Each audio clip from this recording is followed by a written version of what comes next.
extracts, microorganisms, and also a very diverse soil. Putting all this together, you need biotechnology as an enabling factor, and we are agnostic to biomass, even though we work a lot on sugarcane. We should be prepared to work with pulp and paper, and we're actually doing corn and other different cultures as well. What we do is to focus on applications or products or bioproducts, bio-based products for transportation, industry, and agriculture.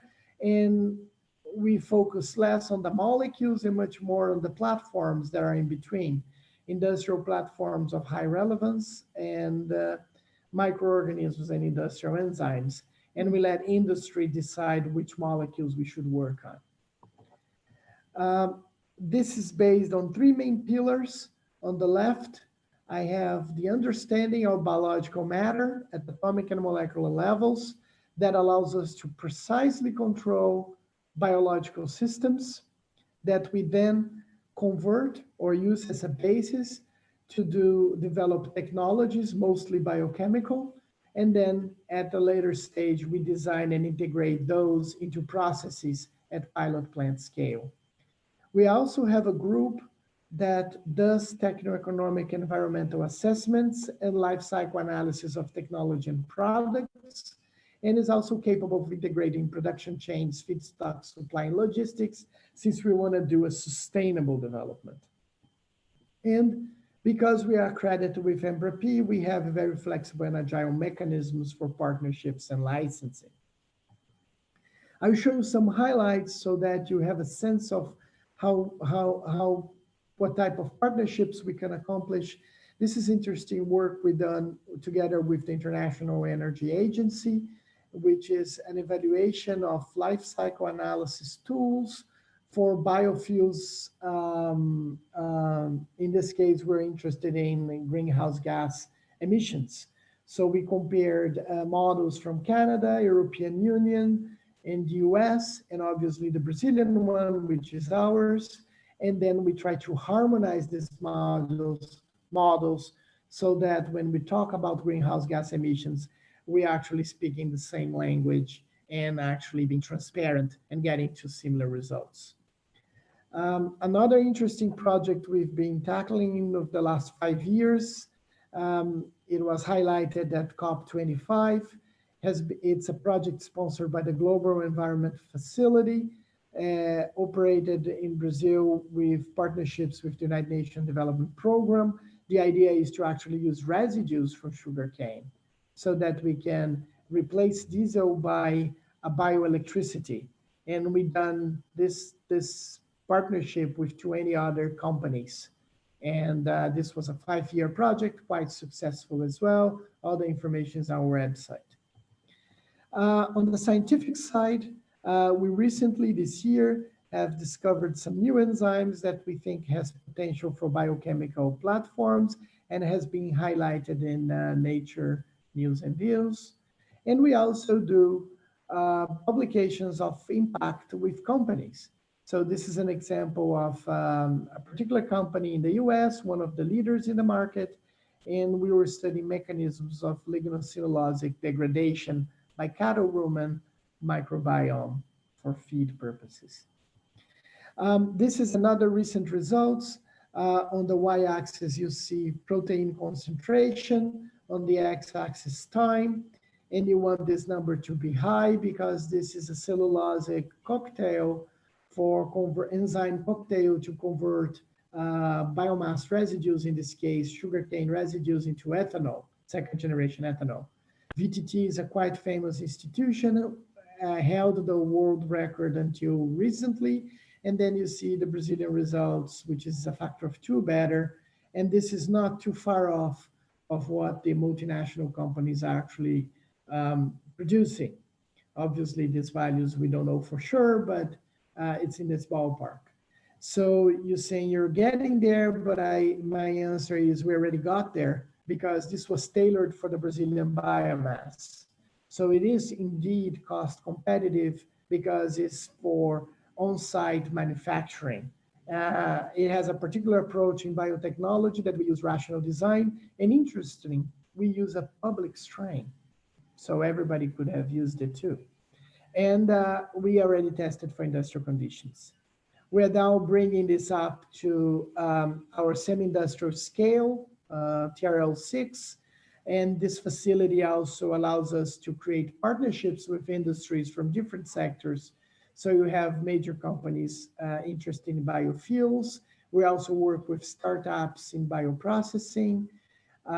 As I mentioned, large multinationals on animal feed, and more recently, another Chinese leader in biofuels and biochemicals. If you were to summarize what I just told you, our core competencies are on biological platforms and biocatalysis, and as a tendency for the future, we actually see decarbonization, synthetic biology, and microbiomes, the levers that are going to bring us to the forefront. My time is coming up to the end. This is my last 2 slides.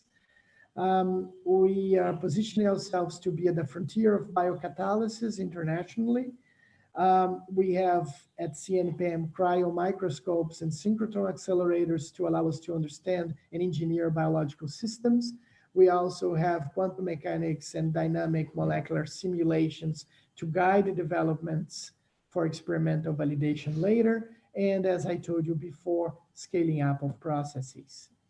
This is my last slide. My time is up. So I'd like to thank you for the opportunity and essentially leave you with the message that we are well poised to accelerate the transition to a bio-based industrial production model that is sustainable and employ biological and renewable resources. Thank you very much. Thank you very much, Eduardo, for a very, very interesting presentation. Biotechnology as an enabler. That is very much the topic of our discussion today later. So I think we will come back to the need to go to use these new research tools that we have today with the synchrotron and this kind of possibilities to really dig deep in to understand more about how these processes and materials actually work and is consisted. Very interesting, thank you. We will now leave the word to Johanna that will tell us about RISE and the possibilities and the work that is being done there. So I leave the word to you, Johanna. Welcome. I just need to unmute. I managed to get the presentation up, but the mute button, it was a bit more challenging. But thank you very much, Anna, for the kind introduction. And as said, I will do a brief presentation on RISE and then just a bit our take on the bioeconomy. And just to start, since not maybe all are familiar with what RISE is and what we do, and we recently became the Swedish Institute and Innovation Partner, and we aim to be that for every part of society in Sweden. And we can say that RISE recently was formed by the Swedish state to serve as an innovation partner and to power and create better conditions for the Swedish society and stakeholders.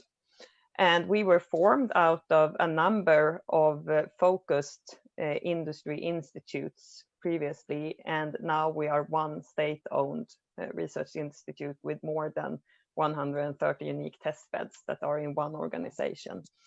And the aim of this is that we see that the challenges that society faces are no longer connected specifically and can no longer be addressed within specific industry branches, but are very cross-cutting. And thus we need to focus our competences and abilities and resources to address these cross-cutting and complex challenges. And that is why we formed one large institute.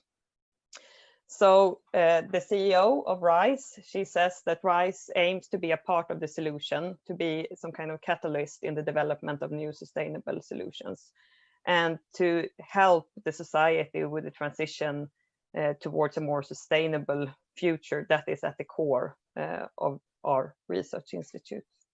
And as said, then bioeconomy, of course, is a very big part of this. And if we look into what we do at RISE, we can say that our offer is divided into 3 main tasks. We work with vision and strategy. That means that we help both industry and public stakeholders with decision support. We do surveys, and we also look into what you call the strategic monitoring of branches. Then, of course, as a research institute, one big focus is research and development, where we both work with bilaterally with industry, but also with pre-competitive research in consortia, and also a lot with public funding. And then the third leg of our business is industrialization and quality assurance. And we are not only a research institute, we are also the body in Sweden that is responsible for the SI units, so the meter and type and so on. So that is also standardization and so on is also a big part of what we do. We can say that we focus in 6 areas, our business and innovation areas, and you see them to the right. And you can see that several of them have high relevance for the bioeconomy and the areas that we are discussing for collaboration here today. And if we look into numbers, just to say who we are and where we are, this is just to show you that we work, half of what we do is funded by industry, more or less. And then we are working with public funds of different sorts, also with EU funds to a bit. And a fair share of our our turnover is covered by state funds as well. So you get a picture of how we are funded.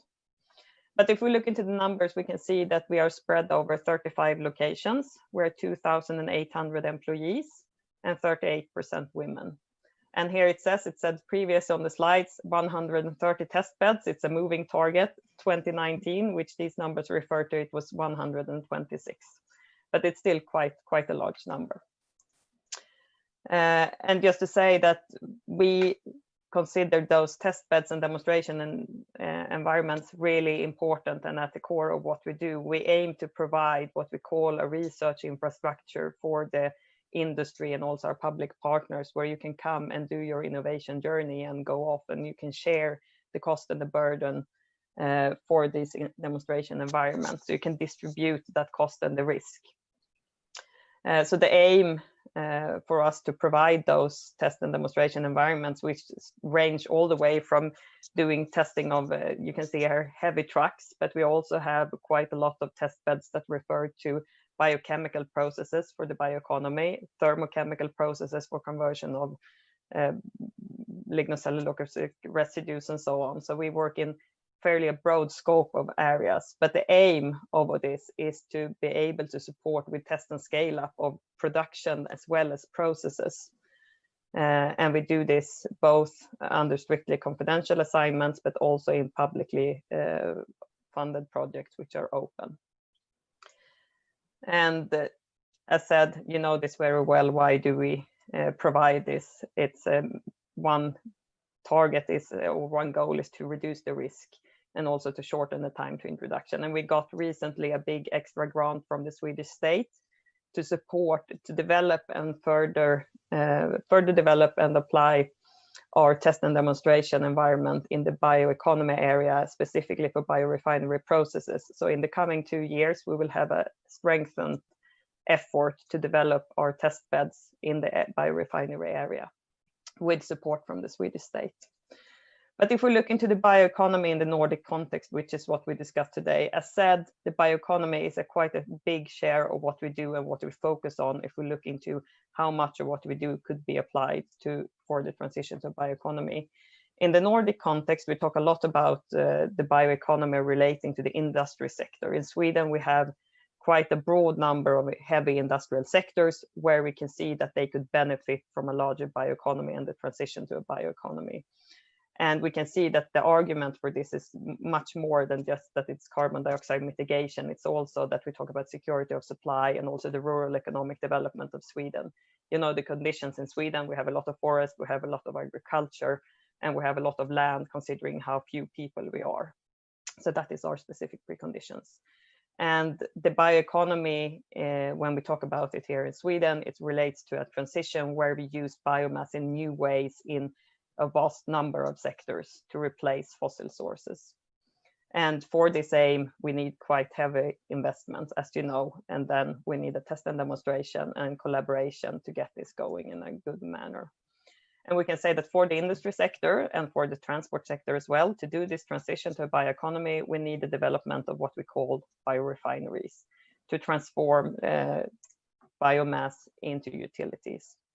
And we believe quite strongly that if we do this at a commercial scale, this could provide both industrial renewal for the pulp and paper industry, for the agricultural industry and the industry sectors that handle biomass today, but also it can provide a potential for industrial renewal or mature process industry in the fossil sector, as well as at the same time provide new business opportunities for new innovative value chains and products. It's both about incremental development of industry, but also development of new industry.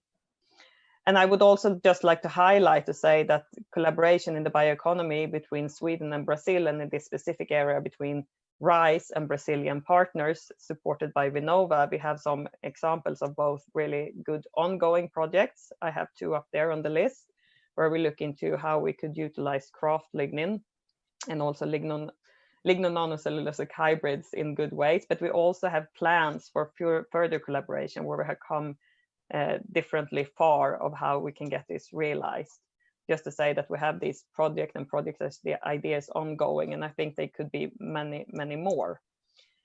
We have some lessons learned from what we have done the past years when we have tried or developed our collaboration.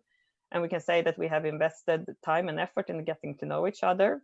From our end, we can say that we really appreciate these efforts. We think that it takes time to build knowledge about each other and each other's systems.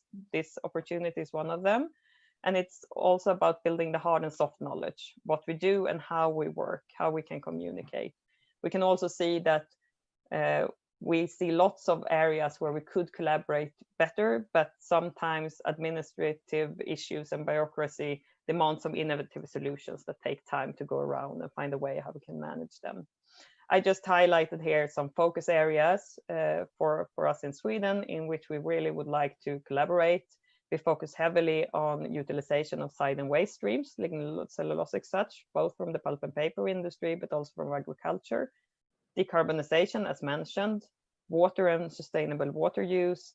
And as said, we look both into optimization and incremental innovation of existing industries, as well as explorative research and radical innovation for new processes, such as biofuels and such, from lignocellulosic residues.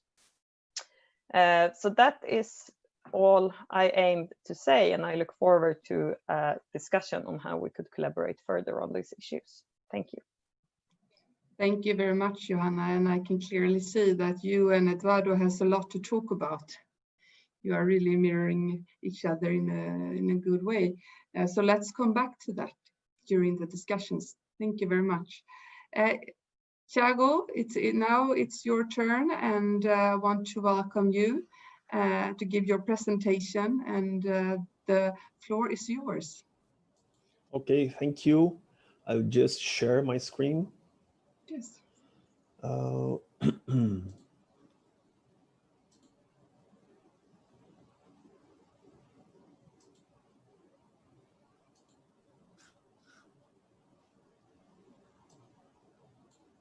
It's okay? It's perfect. Okay. Oh, thank you very much for the opportunity to be here again in this bi-national meeting. It's very nice to be with my friends and colleagues, Eduardo and Bruno. And let's talk about the Bioinnovation Brazil. I know that everybody that's here is really familiar with this theme, but I will try to show how Brazil is facing the challenge to develop the bioeconomy here. Just to start, the world is facing a huge challenge with a growing population, with perspective to get more than 9 billion people by 2050, and more than 70% of this population is expected to be living in urban areas, and the life expectation is increasing and can be reached 90 years in developed countries. This will lead, of course, to an increasing demand to natural energy resource, and of course will lead to increasing emission greenhouse gas, emission of the greenhouse gas. Oh, this, according to the World Economic Forum, in its last global risk report, it was published last May of 2020, and the top 5 risks for our economy, for global economy, are related to climate change. Then we can say that bioeconomy provide opportunities to produce the same materials, the same raw materials, and also improved molecules, improved materials that can be used in the industry, and of course, providing economical development and also environmental development, best sustainability. Sorry. This is leading all around the world to a movement to establish public policies that will incentivize the sustainability in all of the sectors. We can also see it in the last investment forums like BlackRock, that is a fund that invests in the biggest investment forum in the world, that published last year a letter where its CEO put the sustainability as a risk factor that will be considered to the investment of the fund. And also, we can see that all around the world, decarbonization projects have been implemented. It includes Brazil. Okay. This is a very small data about the tendency of this of the carbon price initiative, and I will start now to talking about why Brazil, why bioeconomy is important in Brazil, and why Brazil have all the characteristics to be a very important player in the world. Oh, we have a sustainable agriculture with a viable area to expand. It's the biggest area in the world dedicated to agriculture, and we can expand it without any deforestation initiative. We have the most abundant biomass in the world and the cheapest price. We have a previous experience with biotechnology and ethanol or biofuels production.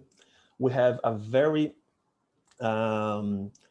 high human resource and infrastructure, as Eduardo told us in his presentation, and the highest biodiversity on the planet. On the other hand, our government is doing several adjustments in our policies to provide the best regulation system to improve our business environment. It can be seen as reducing the time of analysis of biotechnology products. Until 2 years ago, it will need almost 20 months to have a product approved to be commercialized, and some reviews and rules in Brazil reduced it to less than 3 months. The government also provided a fast way to access our biodiversity and is improving our intellectual property system that is essential to bring technologies here in Brazil. And also, Brazil is implementing the biggest decarbonization program in the world. It's called RENOVABIO, that is the Brazilian biofuels policy that consider the life cycle analysis well to will to generate then carbon credits that can be commercialized, that be used in a trade system. ABBI is working now in collaboration with the government and with LNBR and several other companies to propose the same kind of program to another bioproducts, not only biofuels. What I mean is these programs, although this program is the biggest one about decarbonization in the world, it's only applied to biofuels. What we are trying to identify is what is the best program to be implemented in Brazil, considering our characteristics, to use the same trade system or similar trade system to other bioproducts. Here is some of the discussion in the parliament that we are having. We are improving our legislation in terms of social welfare reform, tax reform, economic freedom law that is reducing the state intervention in the economy, safeguards for free initiative, and recently it was created in the Brazilian parliament a group of parliamentaries. It's composed by 234 parliamentaries that are really engaged in the bioeconomy development in Brazil. It aims to develop the national strategy to bioeconomy that Bruno is very involved in all this context in the Ministry of Science and Technology, and ABBI is directly involved with this discussion, being the executive secretariat of this initiative in the parliament. This is our member companies. They are the global leaders in advanced bioeconomy. And I will finish here just because my time is ending. Thank you very much. And I'm here to ask your question.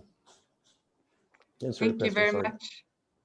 Thank you very much, Thiago. And thank you very much for bringing in another perspective on this question with bioeconomy and what is enabling a big transition and a big development in this area. Yes, we have one more presentation before we start discussions, and I also can see that there are questions coming into the Q&A. So please, I urge you to put in your thinking and questions there, and we will bring it up. Now, Sverker, I would like to give the opportunity to you to present Mistra Digital Forest. Welcome. Thank you very much. I hope you can see my screen now. Yes. Very good. And if you don't hear me, please let me know. Very nice to have the opportunity to present this research program. I'm the program director of Mistra Digital Forest, which is a 8-year program trying to develop new digital tools for the forestry sector. And I wanted to start by just give some examples on global trends that were seen that motivated to start this program. Let's see if I can switch screen as well. Here it goes. What has been seen quite some time is this fast development of new digital tools in different branches and sectors. it is a really game changer for many industries. We have now the possibilities of generating high resolution data and also much more efficient data handling. And that in the context of using that tools in circularity and bioeconomy, and also more and more focus on sustainable forestry. We have a very active debate on about the forest management, and we also need tools to evaluate ourselves. What effects does any actions that we do in the forestry today, what effects will it have on a 50-year basis or 100-year basis on different sustainable indicators. And also traceability has become more and more pronounced, I would say, having more and more people being interested in on the source of the product. Where does it come from, and how can we trace it back to its origin? So that motivated a start, and the forest industry in Sweden was gathered through to really take a new step, take digitalization in the forestry sector to a new level. So Mistra Digital Forest was started with the vision of a digital solution for a sustainable and efficient forest-based economy, bioeconomy. So it's both methods to improve efficiency, but also, of course, to improve its sustainability. The mission is formulated as such: explore and create enablers for realizing a digital forestry value chain. Today we have a very highly developed digitalization in parts of the value chain, but it's not connected throughout the whole value chain, and we would like to address that and make use of all the information that is actually already exists and not really used so far. Some examples on what is going on. This is a national scan of the forest. The forest, I lost the word, forest, the stately owned forest department is doing a national scan throughout the whole Sweden. And some parts has already been covered, and I think this is some parts is actually more covered now today, but these green spots are scanned from airplane to get high resolution information on the forests that is out there, how much is out there and how much has been changed since the last time. This is the second time it's done, so this is 2.0. At the same time as this is done in Sweden, we also do this in Mistra Digital Forest on a few test sites that we have.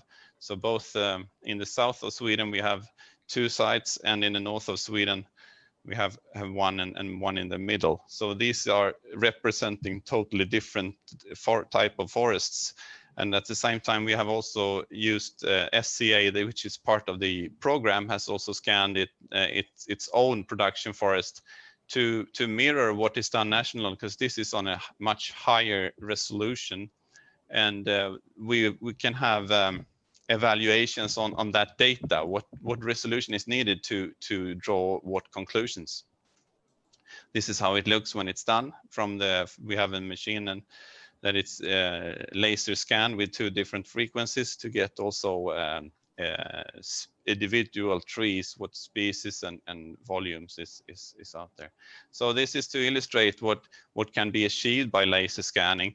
The first national scanning was done 2011 with 1 or less than 1 dot per square meters, and this is the cloud that we get. We can with that information, and it was very valuable still. But now in 2019 we have this is done again with higher resolution, 1 to 2 dots per square meters, and more information can be extracted. The SCA part that I mentioned is done much more frequency, and we can start to actually see the trees on this, and then we can run also helicopter tests were done in the same area. And then you can really choose how many dots you want, because you can you can choose the velocity.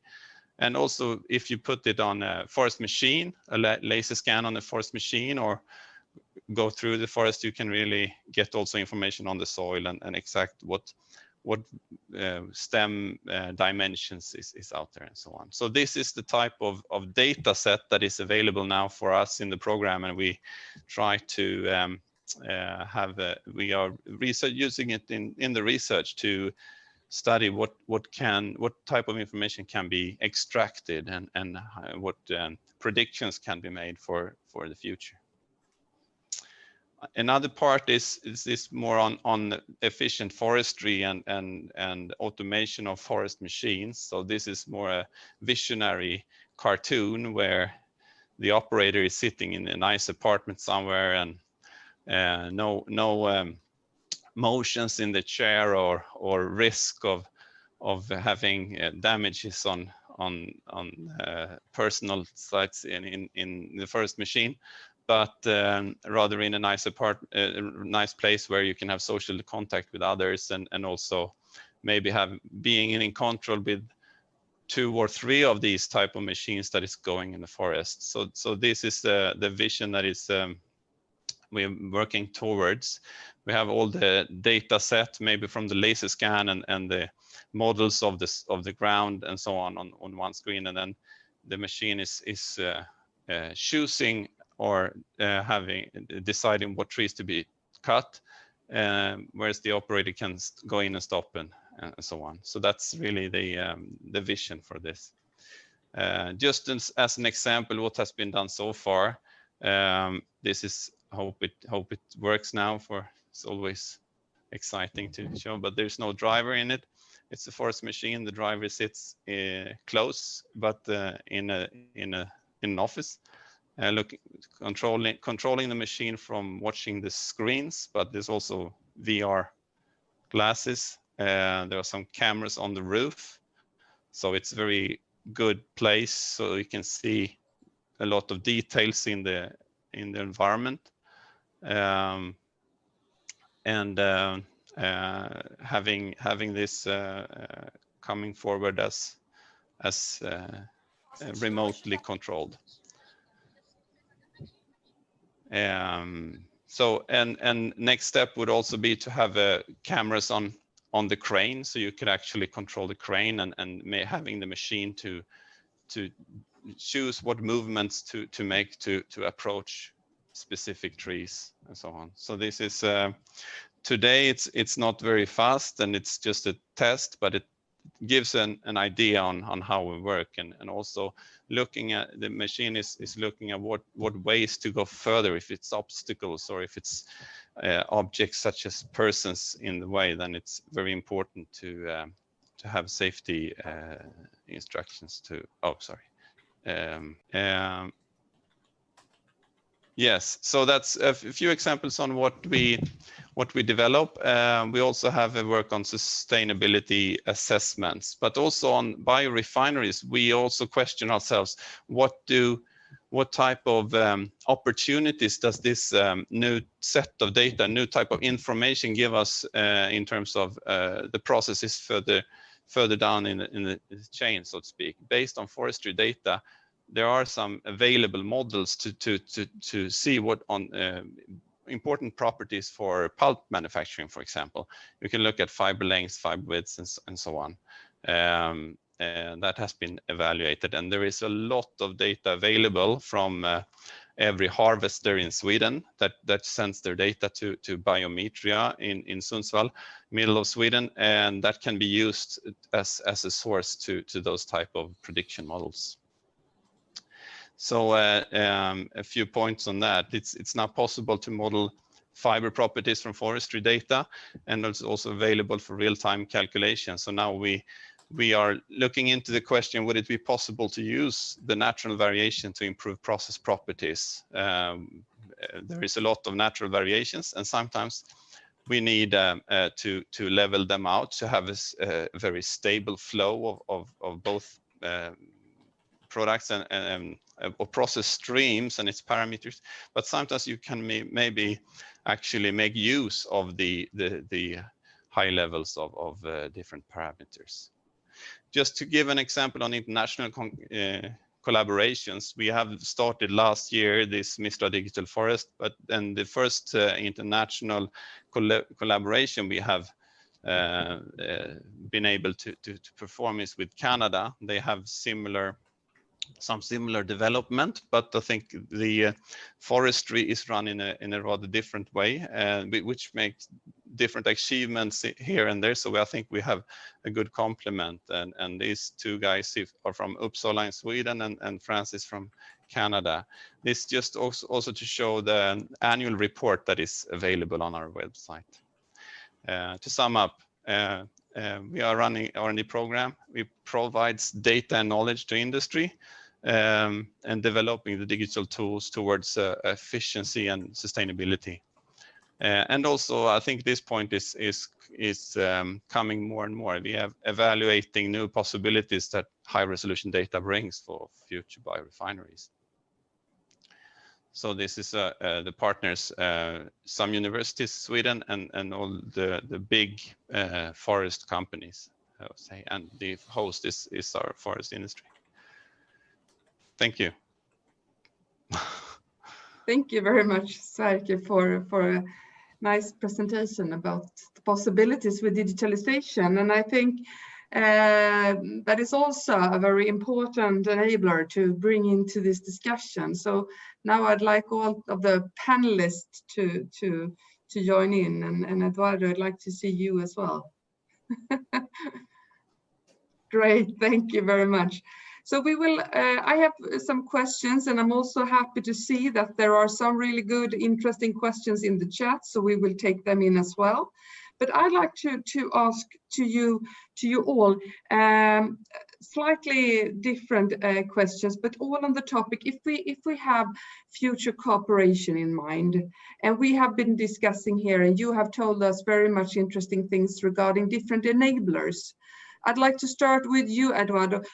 Could you elaborate a bit on the importance of research infrastructure of high quality? And is that an interesting field for cooperation between Sweden and Brazil? You had some really, really interesting slides on that in your presentation. Well, thanks for the question, Anna. I think you touched a very important point.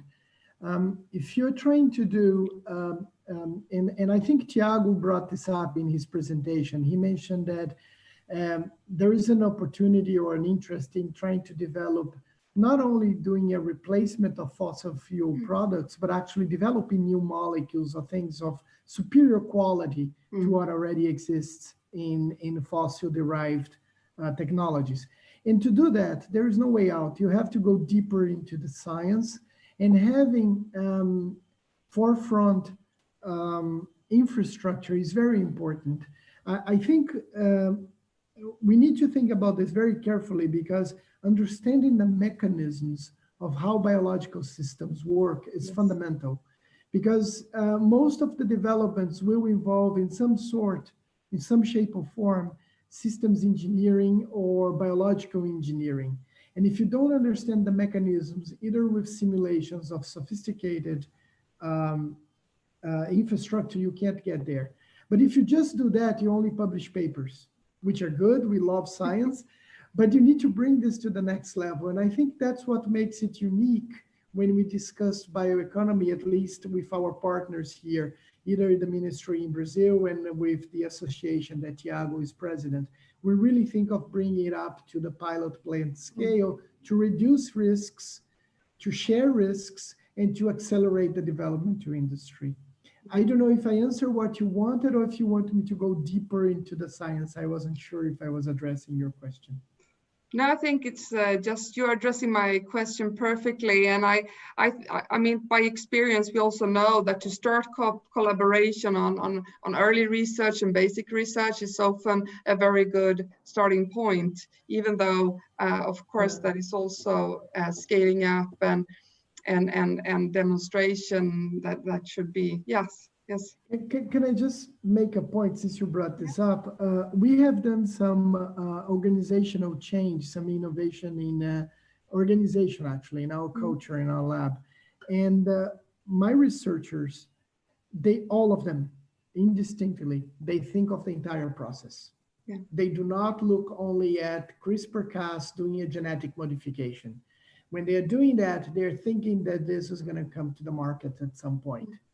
So I think we manage into a research institution to break the barriers.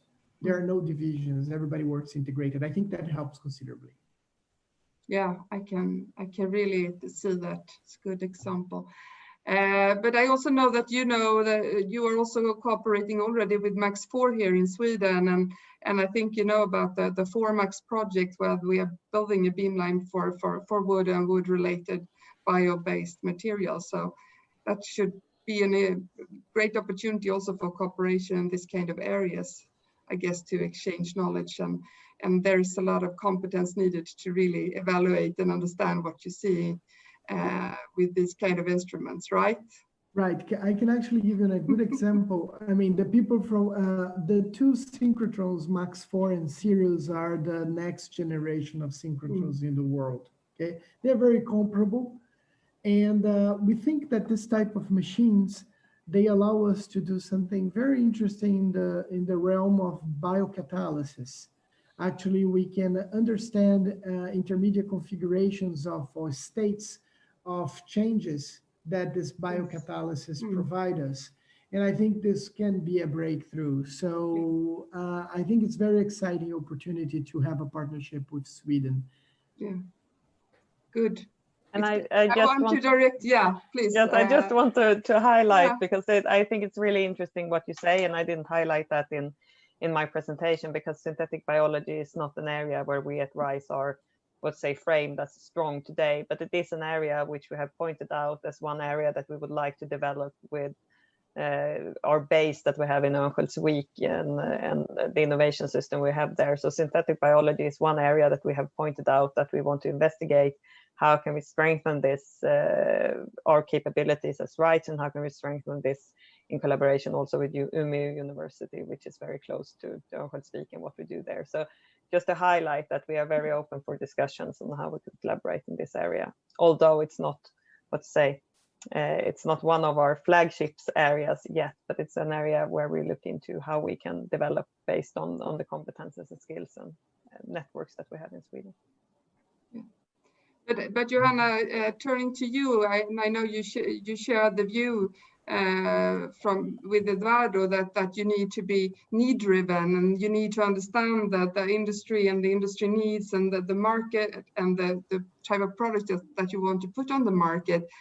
So scaling up is really an important to be able to work throughout the TRL scale and to go towards implementation. That is a very essential part also in the development. And you told us now that there is an extra grant. So yes. What will that mean? And what are you thinking? And what is missing? And will be important to do here now? Yes, we, as said, we are very grateful that we got an extra grant from the Swedish government to support our development and expansion of biorefinery research infrastructures, and it's very much of an investment project. So it's geared towards, let's say, improving and also building a new research infrastructure in this area, and more specifically, a big part of this project, or the big part of the investments, will be focused around the innovation area that we have in Örnsköldsvik. It's in mid of Sweden, and we will build, amongst other things, a flexible pilot park for biorefinery processes. And we are now in the process of engaging with industrial actors, because, as you say, Anna, it's very important that it's need-driven. If we only build what we would like to have, it will only be an extra cost for us in the upcoming years. So now we are in the process of having quite deep dialogue with the industrial stakeholders of what are their needs, what do they see, given this opportunity of how to accelerate implementation and commercialization of biorefinery processes, because that is the aim and the expectation of the Swedish state. What do they need from us, and what do they see that they can contribute with? So we are in that, would say, search phase where we have interviews with these quite diverse industrial stakeholders to see what their needs are given this opportunity. That sounds very important when you have this opportunity. Before turning to you, Thiago, to talk a bit about the importance of policymaking that you brought up here, I'd like just to bring in a question from the chat. Is that okay? Because there's a specific questions regarding the facilities. So it's a question here regarding if this is the facilities, both in Brazil and in Sweden, open for startups. Is it? Can you say something about that, Eduardo? How is it in your? Okay, the facilities in Brazil are open access to educational institutions all over the world. Okay, so it's a good way to start collaboration with us, especially with RISE, if you wish. But for companies, the access is usually provided through R&D partnerships or technological services. And then obviously comes with investment associated, and technological services we do to a lesser extent. But I'm very happy that a startup actually brought this question, because we have good examples working with startup. There are two cases that come in my mind. One, that we crossed the valley of death with a startup after we licensed a technology we developed internally, an enzyme technology. And another recent example we had, it was actually, we were challenged by a startup, and we love that. The startup posed a challenge to us in terms of volume for our pilot plant and in terms of time of delivery. And that helped us to do capacity building. So you're very welcome. If you want to get in touch with us, you can go to our website and you can find the contacts there. Good. Short, Johanna, and at RISE, are startups welcome? Is it open for them? Yes, they are mostly welcome, and also small and medium-sized enterprises. We have a special goal and also, would say, task from the government to support small and medium-sized enterprises. So very welcome. Yeah, we share the picture again with Eduardo that small and medium enterprises are really important here in diversifying also the bioeconomy and creating new business. So that is good that they have the possibilities to come to you. Now, Thiago, how about policy making? You were talking a lot about that. What do you think is very essential for in this context? Okay, to start to answer this question, we need to think that bioeconomy products, I could divide in three kinds of products. First one, biofuels, that have a huge market and it's easy to put on the market. Second, the molecules that are the same as the provided by the fossil raw materials. What I mean is the drop-in molecules. And another one is the new molecules with new functionalities that need to be developed. When we are talking about this raw materials, that is the same drop-in products, we have a big problem in bioeconomy. Although you have a sustainable way of production, we reduce the greenhouse gas emissions. The molecules is the same, and we have the same molecule with a low cost, and that it's very difficult to be put in the market because of the price. We are not talking about cosmetics, for example, or some medicine, but we are talking about molecules that will consume it in the industry, that will put the prices of the final products in high costs, and it will be difficult to the consumer to adopt the normal consumer. Then it is essential, the policymakers, to create conditions to give competitivity to these products, because we will not put, it's not possible to put in the consumer the way to choose a best product, a sustainable product. The product must to be competitive. When you're talking about the new molecules, then we have some new characteristics. And in this case, but the problem is the development of these new molecules must be, first we need to have the bottlenecks broken by the same molecules, and then it will be a pathway to get the new molecules. Then all the things must be considered. Thank you. And also a bit like Eduardo said, we also need to find these good functionalities that add something extra, and that would also help to create the market for the products, I guess.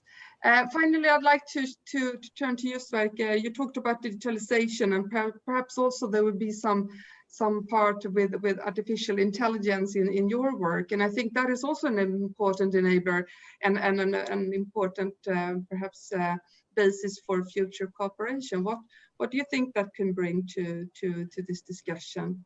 The first example that I think of in AI is what we do in researching with developing bogie and bands on the vehicles. Because what they do in the research group in Umeå University is to have the AI as an environment for research. So they try and evaluate different designs of the bogie and have the model for the soil, and then repetitive, maybe you can run it many thousand times and instead of doing the experiments in real time, or before doing the experiments in real time. So that's already happening, and that's been development work together with industry to also improve their development work. But there are so many opportunities in this, but that's really the low hanging fruit. But it's something to bring to the table also when we discuss cooperation within bioeconomy and technologies for bioeconomy. Even though you talked about forestry, raw material production of raw material, we also know that is also important when taking things into the biorefinery. Yeah. Sure. I think in robotics there are so much thing that we will see in the near future, and I think that's very relevant for both Sweden and Brazil in forestry. Thank you very much, Bruno. It's actually time for us to sum up now, and I weren't able to introduce you in the beginning, so you need to say some words about yourself. But and I see now that the question is flooding into the Q&A, and we are out of time, so that is a shame. But as Jacob said in the beginning, we will try to answer your questions afterwards. And please, Bruno, introduce yourself, and then we sum up. Hi, Anna. Hi, everybody. I want to thank for this opportunity to discuss about the bioeconomies, the development of bioeconomies of both countries. And I'm a bit short in words because we are in the ending our time. But I think we have clearly about the complementary skills that both countries have. We have both in skills and in facilities. We have RISE, we have not only CNPEM, but other facilities here in Brazil that are able to cooperate with the Sweden. First, in this, our first working plan in the two main lines, that is sustainable management of forestry, that both countries have a huge potential. Brazil has a potential in the agroforestry sector, in the pulp and the paper, and now it can explore the new uses of these resources. And we can learn a lot with the Sweden, if it's finished. And the other hand, we have a new avenue to development about the biotechnologies of the modern biorefineries. So I think we will have a nice cooperation, and we can do a lot of things, new projects. I see some potential projects between RISE and CNPEM, for example. But I think the next 2 years will be very productive to explore more of this cooperation. And thank you everyone, Eduardo, Thiago, Danielsson, and Mossberg. Thank you for everybody. Thank you very much, Bruno. Thank you for summarizing this panel discussion in a very good way. And I also like to thank you, the audience who have watched our discussion today and watched all the nice presentation that we have had. And we can only say that we will come back, right, Bruno, in the future. And now we also have Jacob coming in here to end this session. So thank you all. It was a pleasure leading this great discussion. Yes, thank you very much. I would also like to thank you all the panelists. This kind of discussions we have here is very important and crucial for our bilateral cooperation, and there will of course be a continuation of this. And I will also thank you all the attendees who has been watching here, and say that once again that you should actually go into our homepage sbii.org, because there you can follow this bilateral cooperation and the questions which is coming up. So once again, thank you very much.